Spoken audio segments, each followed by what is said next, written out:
Hi to all my fans on QQ Music. I love you so much.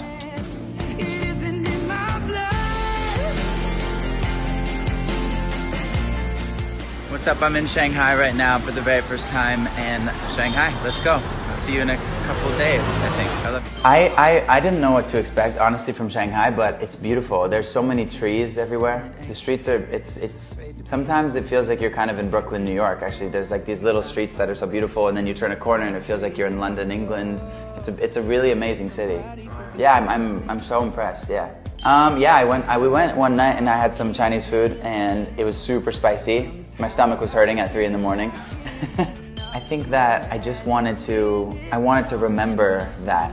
I could feel that I was like on a really big breaking point as a person at that moment. So I just wanted to remember that and kind of stamp that into history of my life. Well, I didn't come up with that. A fan actually came up with that artwork on Twitter, yeah. And I was like going on Twitter and I saw it and I just showed it to my manager. I was like, this is amazing. This has to be the artwork. So it ended up working. Yeah, definitely. I have lots of ideas. I wrote a lot of songs, but I think I'm going to go in January and start writing the next album. But yeah, I'm really excited about it. I think you can expect more the way the music sounds to be bigger. You know, like more instruments involved and less stripped down. I want to bring in like some brass and like make it a bigger production, you know? Yeah, well, I mean, it's pretty amazing to like write about your life and your stories and the people in your life. And then when I was younger, I used to be kind of more worried to say things that were about my life. And now that I've gotten older, my songs are much more detailed and they're much more specific about my life. And, you know, you can kind of listen through my music and watch me go from the age of 16 to 21 and listen to my whole life, which is pretty amazing. But pretty crazy because not only was I, you know, becoming a popular musician and people were listening to my music and the shows were getting bigger and more people were knowing who I was, which was interesting, but I was just growing up. I was becoming a man and that whole story was happening through the music too, you know?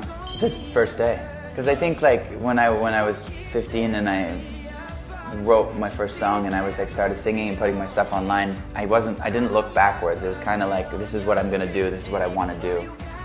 Time to go, you know? I think that my manager, Andrew Gertler, probably, because I remember when I first started, I could barely play guitar and I wasn't like very good at guitar and I was like, I need to have backing tracks and people come in and play for me, and he was always like, no, you have to play guitar yourself. Keep practicing, keep practicing, keep practicing, and I was embarrassed. And then if he'd never pushed me to like play guitar and sing by myself, I probably wouldn't be here today. So I owe a lot of my musical ability to him. Yeah. When I first asked her if she wanted to do it with me, she said no. And I was like, okay. So we weren't gonna do it, and then about like 6 months after that, she ended up texting me being like, wait, maybe we should do the song. But at that point, I was about to release a different song. So I said no. So about 3 more weeks passed and I texted her back and I was like, okay, why don't we go to LA and try one day in the studio and record it and just see how it goes. And this was after like 9 months of the song being a thing, and then we went into the studio, we finished it in one day and we recorded the music video 3 days later, and then it was that was it. I hope so. I think they're amazing. I thought they were so sweet. They came to the show and they were singing along and they were like dancing and waving their hands through the show. I thought it was so sweet, and they were so kind and really cool, yeah. I wrote the song on the guitar and then I ended up playing it on the piano. And when I was playing it on the piano, it started to sound like a little bit like a Dua song. And so in the voice memo, I go, this is an idea for Dua. And then I start singing the chorus, and then I kind of just had it in my phone, and then a couple months passed and I'm scrolling through my voice memos and I listened back to it and I was like, this is mine. And I like redid it and finished it, yeah. Of course, especially Taylor.